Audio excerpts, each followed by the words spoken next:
নমস্কার, আমি দীপ সরকার, পশ্চিমবাংলার একজন দেশপ্রেমিক নাগরিক। আজকে আপনাদের কাছে আসার একটাই কারণ, কিছুদিন ধরেই আমি দেখছি বাংলাদেশে যেভাবে আন্দোলন চলছে সরকারের বিরুদ্ধে, বাংলাদেশিরা ও বাংলাদেশের যে আমার মুসলমান ভাইয়েরা আছে তারা যেভাবে আন্দোলন চালাচ্ছে, খুবই ভালো কথা। তারা বাংলাদেশের প্রধানমন্ত্রীকে সরিয়েছে, সেটাও ভালো কথা, কারণ সেটা তাদের দেশের ব্যাপার। দেশের জনগণ যদি না চায় প্রধানমন্ত্রীকে, তাকে সরতেই হবে। কিন্তু এর মাঝখানে একটাই কথা, বাংলাদেশে জবের থেকে বাংলাদেশ স্বাধীন হয়েছে, আমরা ভারতবাসীরা দেখে যাচ্ছি বাংলাদেশে থাকা হিন্দুদের উপরে যেভাবে অত্যাচার হচ্ছে, সেই অত্যাচারের বিরুদ্ধে আজকে তারা মাত্রা ছাড়িয়ে গেছে। আজকে দেখছি তাদের সরকারের বিরুদ্ধে আন্দোলন করতে করতে আমাদের ভারতবর্ষের পড়ুয়ারা যারা ওখানে কলেজে পড়াশোনা করছে তাদের উপরে এত অত্যাচার করছে। ও বাংলাদেশে কয়েকদিন ধরেই ফেসবুকে দেখছি, একটা সোশ্যাল মিডিয়ায় উঠেছে যে ভারত যার বাপের বাড়ি, বাংলা ছাড়ো তাড়াতাড়ি। তো বাংলাদেশি ভাইরা, তোমাদেরকে আমরা একটা কথা বলতে চাই।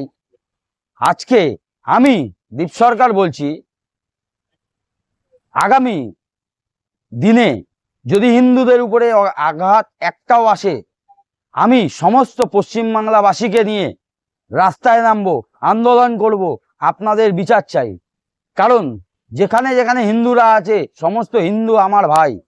আজকে যেভাবে হিন্দুদের উপরে তোমরা অত্যাচার করছো, তোমরা ভাবো তো, আজকে যদি পশ্চিমবাংলাবাসী তোমাদের উপর ক্ষিপ্ত হয়ে গিয়ে তোমাদের বাংলাদেশ থেকে আসা জনগণরা যারা পশ্চিমবাংলার বিভিন্ন হসপিটাল, বিভিন্ন হোস্টেল, বিভিন্ন অফিসে কাজ করছে, আজকে তাদেরকে যদি বরখাস্ত করে, তাদের যদি হসপিটালে চিকিৎসা না করতে দেয়, তাদের যদি এখানে থাকতে না দেয়, তখন কি করবে?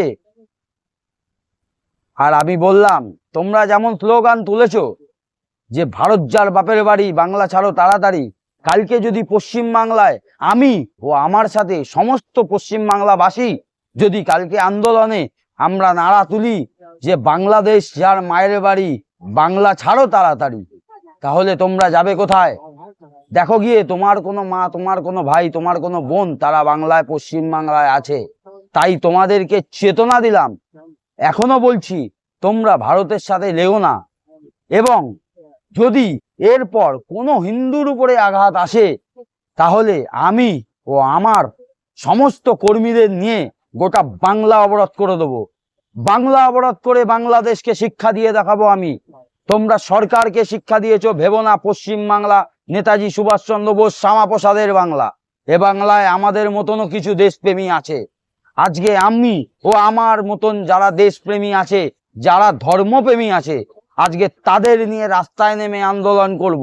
এই আন্দোলনের চ্যালেঞ্জ তোমাদের দিয়ে গেলাম, তাই সতর্ক করে দিলাম, এখনো শুধরে যাও, বাচ্চা বাচ্চার মতো থাকো। বাপ বাপ হতা হ্যায়, ভারত বাপ, তোমরা ছেলে।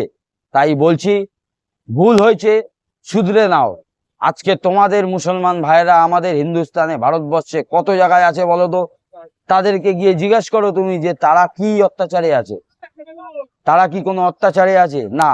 কিন্তু আজকে তোমরা বাংলাদেশে আমাদের ভাইদের, আমাদের ধর্মের ভাইদের উপরে যেভাবে আঘাত করছো, তাতে আমাদের কষ্ট হচ্ছে, আমার কষ্ট হচ্ছে। তাই আমি ন্যায্য একজন সঠিক ব্যক্তি ও নিশ্চয় ধর্মপ্রেমী হয়ে বলছি, বাংলাদেশে ওপেন চ্যালেঞ্জ করলাম, যদি আগামী দিনে হিন্দুদের উপরে অত্যাচার বন্ধ না হয়, তাহলে আগামী দিনে কিন্তু বাংলাদেশের দিকে রওনা হব আমরা, গোটা পশ্চিমবাংলা রাজ্যকে নিয়ে।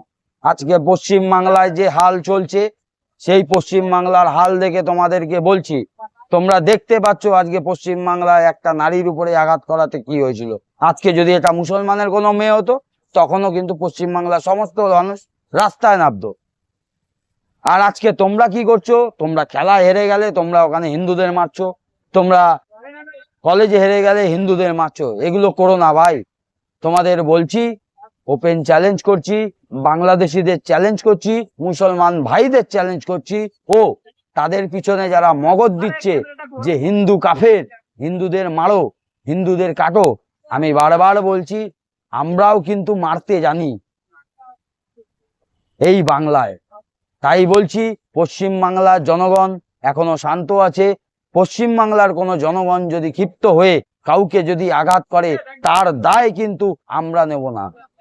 তখন কিন্তু তার দায় আপনাদেরকেই নিতে হবে, কারণ আপনাদের কারণের জন্য আপনারা বাংলায় যেভাবে হিন্দুদের উপরে অত্যাচার করেছেন, আজকে 30% হিন্দু থেকে 7% হিন্দুতে এনেছেন, আজকে আপনাদের জন্য তাদের ওখানেও পশ্চিমবাংলায় থাকা বহু মানুষের আত্মীয় স্বজন বাংলাদেশে থাকে, তারাও কান্নাকাজি করছে।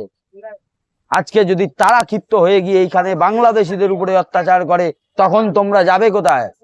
তাই বলছি, এক হাত দিলে 10 হাত খাবে। এটা ভারতবর্ষ, যেখানে চীনের মতন দেশ, আমেরিকার মতন দেশ আজকে শান্ত হয়ে গেছে, তোমরা তো বাচ্চা ছেলে। তাই নিজেদের দেশকে নিয়ে ভাবো, নিজেদের দেশটাকে সুরক্ষিত রাখো, নিজেদের দেশের ইকোনমিক্স বাড়াও, কিন্তু বাংলাদেশে হিন্দুদের উপরে অত্যাচার করো না। হিন্দুরা শুধুমাত্র মার খেতে জানে না। স্বাধীনতার আগে অখণ্ড ভারত ছিল, তখন বাংলাদেশ কিন্তু ভারতবর্ষের সাথেই ছিল। তো তখনকার দিনে তোমার বাপ দাদাদের জিজ্ঞেস করো যে হিন্দু বাঙালিরা কেমন, তোমাকে বলে দেবে। স্বাধীনতা সংগ্রামে হিন্দু বাঙালিরাই কিন্তু শ্রেষ্ঠ। তাই বলছি, চেতনা দিচ্ছি, সামলে যাও। এখনো বলছি সামলে যাও, না হলে কিন্তু আমি এবং আমার সাথে লক্ষাধিক পশ্চিমবাংলাবাসীকে নিয়ে রাস্তায় নামবো। যেভাবে রাস্তায় নামবো, তোমাদের দিকে আঘাত কিন্তু বহুত বড় ভাবে আসতে চলেছে। তাই বললাম, শুধরে যাও। জয় শ্রীরাম। চেতনা দিলাম, না হলে আগামী দিনে ফলাফল ভালো হবে না।